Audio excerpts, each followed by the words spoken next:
Hey, what's up everyone? Jeff Kinder here, and we are back with another video. And today we're going to do something a little different. We're going to do a tech video. Now, for those of you that know me, you know that me and electronics just do not mix. My knowledge of electricity is you turn the switch one direction and the lights in the room turn on, and you turn the switch in the other direction and the lights in the room turn off. And that's pretty much where my knowledge of electricity begins and ends. But yeah, we're going to give this a shot today. All right, so we got my Major Havoc here, and this is a space dual conversion. I picked it up probably, I picked it up in 2019, I think it was.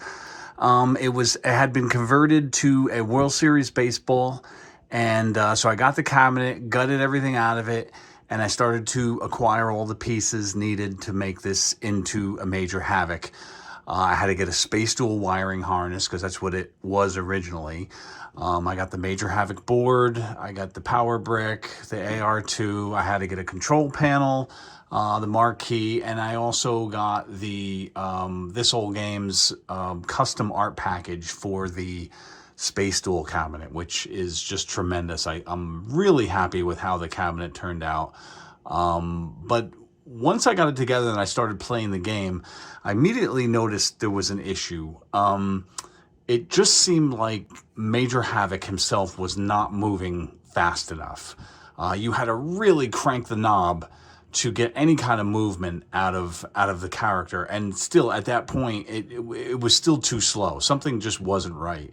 So when you search online for Major Havoc slow, one of the things that you'll usually always come across is people talking about the crystal. The dedicated Major Havocs had a faster crystal on the board, and the conversions, which was either the Space Dual cabinet or the Tempest cabinet, they had a slower crystal on the board, and that was because of the different monitors. The dedicated used an Amplifone monitor, which can draw faster, and the conversion ones, the Tempest and the Space Dual cabinets, they used a 6100, which couldn't draw as fast, so they had to actually slow the game down to be able to to draw it right on the screen.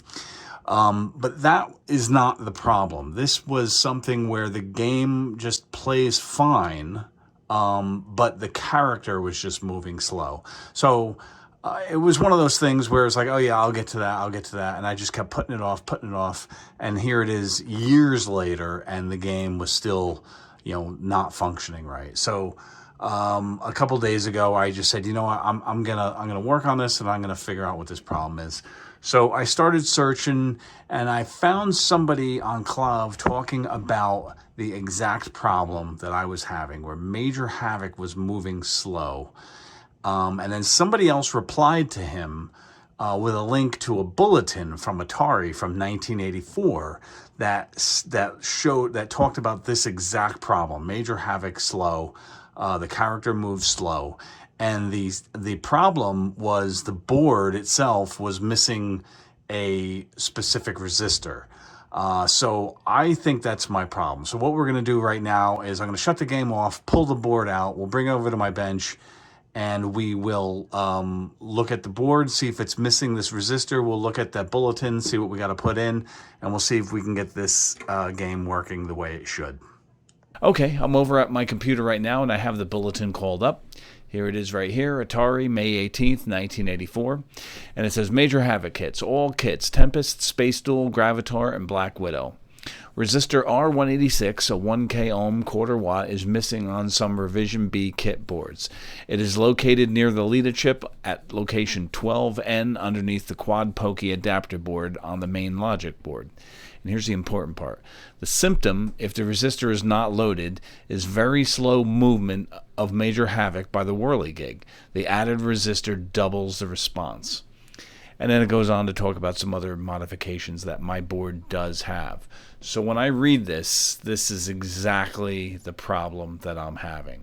So I pulled my board, I pulled off the Quad Pokey adapter, and when I look at my board, here it is right here, R186, and look at that, the resistor is not there.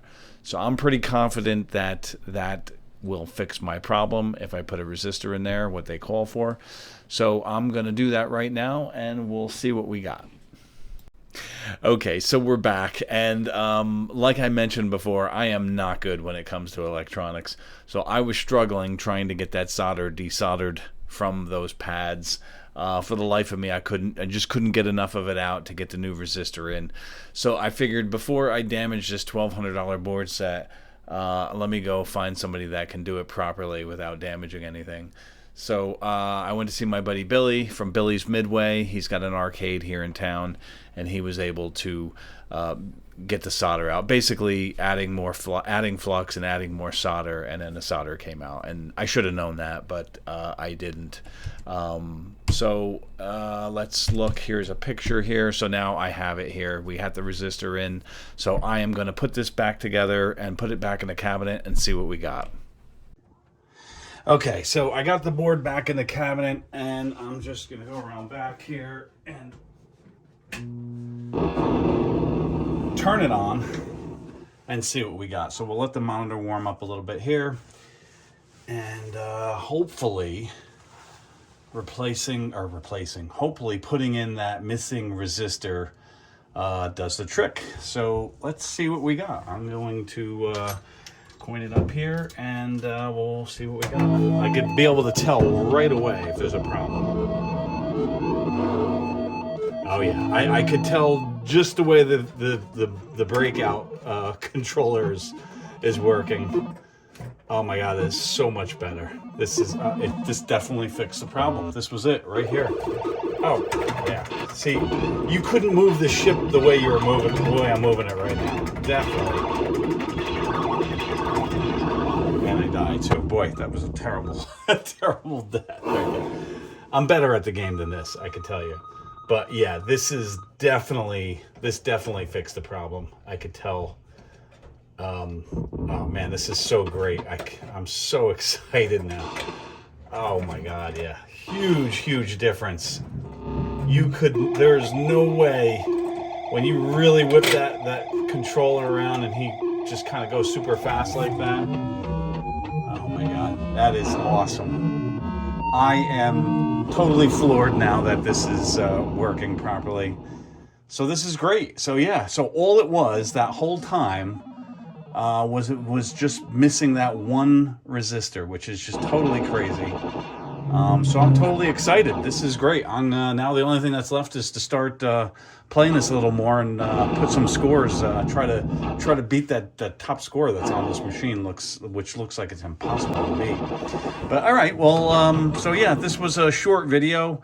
But I think yeah, maybe we'll try some small tech videos in the future and see what we can do. But I wouldn't expect much as far as tech coming out of my channel. But we'll see what happens. All right, well, thanks for watching, and we'll see you next time.